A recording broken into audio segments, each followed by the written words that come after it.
নমস্কাৰ মই সুমি বৰুৱা আপোনালোক সকলোকে মোৰ ষ্টাডি ইউটিউব চেনেলটোলৈ পুনৰবাৰ স্বাগতম জনাইছো।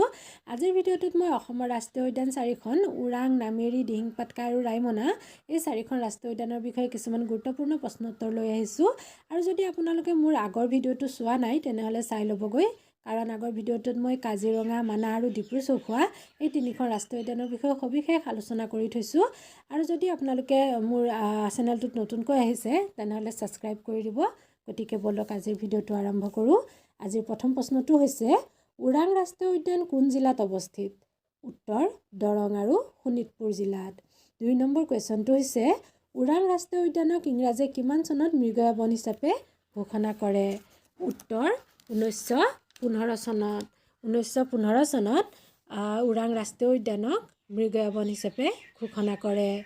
আৰু 1916 চনত কাজিৰঙা ৰাষ্ট্ৰীয় উদ্যানক মৃগয়া বন হিচাপে ঘোষণা কৰে। আপোনালোকে কাজিৰঙা ৰাষ্ট্ৰীয় উদ্যানৰ কথাটো মনত ৰাখিব, কাৰণ এই দুটা কুৱেশ্যন প্ৰায় পৰীক্ষাবোৰত আহি থকা দেখা যায়। গতিকে নেক্সট কুৱেশ্যনলৈ আগবাঢ়োঁ। 3 নম্বৰ কুৱেশ্যনটো হৈছে ওৰাঙে কিমান চনত অভয়াৰণ্যৰ মৰ্যাদা লাভ কৰে? উত্তৰ 1985 চনৰ 20 ছেপ্টেম্বৰত। আৰু 1992 চনত ওৰাং অভয়াৰণ্যৰ নাম সলনি কৰি ৰাজীৱ গান্ধী অভয়াৰণ্যৰ নাম ৰখা হয়। এইটো আপোনালোকে মনত ৰাখিব, লাগিলে স্ক্ৰীনশ্বট মাৰি থ'ব পাৰে, নতুবা আপোনালোকে নোট বনাই যাব পাৰে, নহ'লে পিছত আপোনালোকে পাহৰি থাকিব। গতিকে লগে লগে আপোনালোকে স্ক্ৰীনশ্বট মাৰি যাব। গতিকে নেক্সট কুৱেশ্যনটো হৈছে ওৰাং অভয়াৰণ্যৰ ৰাষ্ট্ৰীয় উদ্যান হিচাপে কোন চনত স্বীকৃতি দিয়া হয়? ইয়াত সুধিছে ওৰাং অভয়াৰণ্যক ৰাষ্ট্ৰীয় উদ্যান হিচাপে কোন চনত স্বীকৃতি দিয়া হয়? উত্তৰ 1999 চনৰ 13 এপ্ৰিল তাৰিখে। নেক্সট 5 নম্বৰ কুৱেশ্যনটো হৈছে ওৰাং ৰাষ্ট্ৰীয় উদ্যানৰ মাটিকালি কিমান? উত্তৰ 78.81 বৰ্গ কিলোমিটাৰ। নেক্সট নামেৰি ৰাষ্ট্ৰীয় উদ্যানৰ বিষয়ে আমি চাওঁ। 6 নম্বৰ কুৱেশ্যন নামেৰি ৰাষ্ট্ৰীয় উদ্যান কোন জিলাত অৱস্থিত? উত্তৰ শোণিতপুৰ জিলাত। নামেৰি ৰাষ্ট্ৰীয় উদ্যান শোণিতপুৰ জিলাত অৱস্থিত। নেক্সট কুৱেশ্যন নামেৰি ৰাষ্ট্ৰীয় উদ্যানৰ মাটিকালি কিমান?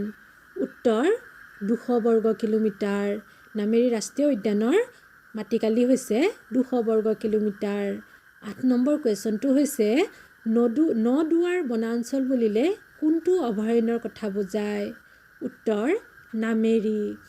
নদুৱাৰ বনাঞ্চল বুলিলে আমি নামেৰিকে বুজোঁ। নেক্সট 9 নম্বৰ কুৱেশ্যনটো হৈছে নামেৰিক ৰাষ্ট্ৰীয় উদ্যান হিচাপে কোন চনত ঘোষণা কৰা হয়?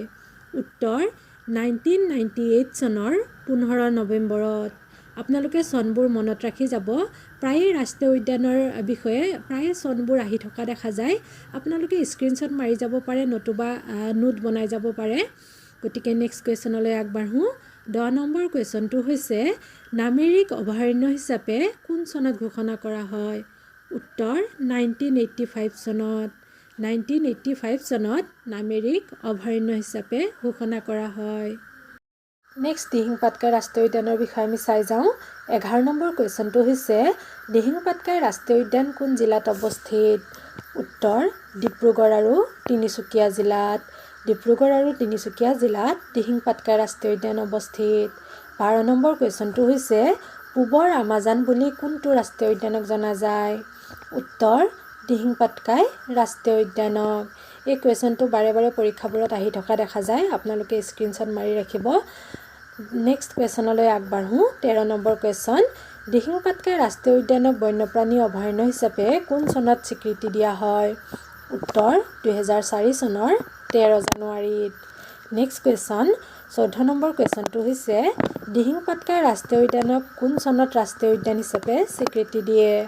উত্তৰ 2021 চনৰ 15 জুন তাৰিখে। নেক্সট কুৱেশ্যন দিহিং পাটকাই ৰাষ্ট্ৰীয় উদ্যানৰ মাটিকালি কিমান? উত্তৰ 234.26 বৰ্গ কিলোমিটাৰ। নেক্সট আমি ৰায়মনা ৰাষ্ট্ৰীয় উদ্যানৰ বিষয়ে কেইটামান প্ৰয়োজনীয় প্ৰশ্ন উত্তৰ চাই যাওঁ। 16 নম্বৰ প্ৰশ্নটো হৈছে ৰায়মনা ৰাষ্ট্ৰীয় উদ্যান কোন জিলাত অৱস্থিত? উত্তৰ কোকৰাঝাৰ জিলাত।